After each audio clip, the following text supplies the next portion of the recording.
North Charleston Mayor Reggie Burgess reflecting on this past year in the city as he is wrapping up his first year in office as mayor. News 2's Aaron Morgan joins us in studio as Aaron sat down with the mayor for a one-on-one talk today. Aaron? Brendan, that's right. Mayor Burgess, of course, served as the city's police chief since 2018 before stepping down to run for mayor in 2023. He grew up in North Charleston, so it is a place that's very close to his heart. And today we sat down to talk about what this past year has meant to him. Mayor Reggie Burgess was sworn into the position in January 2024. And if he had to describe this past year in office in one word, he would say, blessed.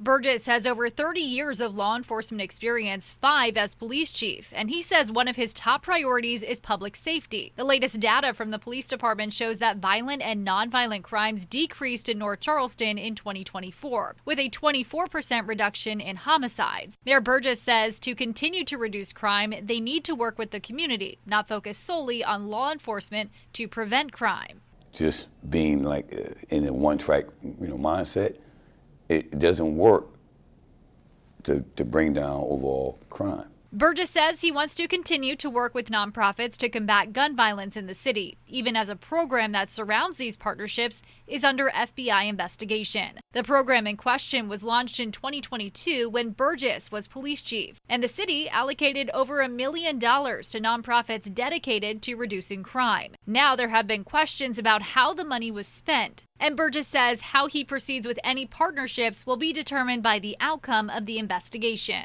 The nonprofits that are not affected by that, I am not turning on them. But this time, we will have a mechanism to manage the finances better, and we learn from that. Mayor Burgess says moving forward, he's also focusing on addressing affordable housing, creating jobs, and improving infrastructure in the city by working in tandem with businesses and the community. Because I don't want anybody to believe or think that the city of North Charleston is some place that you go to shop, maybe buy a car, maybe come to see a show, and I don't want to be there. Nah. We're a great place to live, work, and play. And I also asked Mayor Burgess about the possibility of bringing cruise ships to North Charleston. He says they determined that would be feasible, and he is excited about the potential opportunity and the jobs that it could bring to the city. In the studio, I'm Aaron Morgan. Count on 2.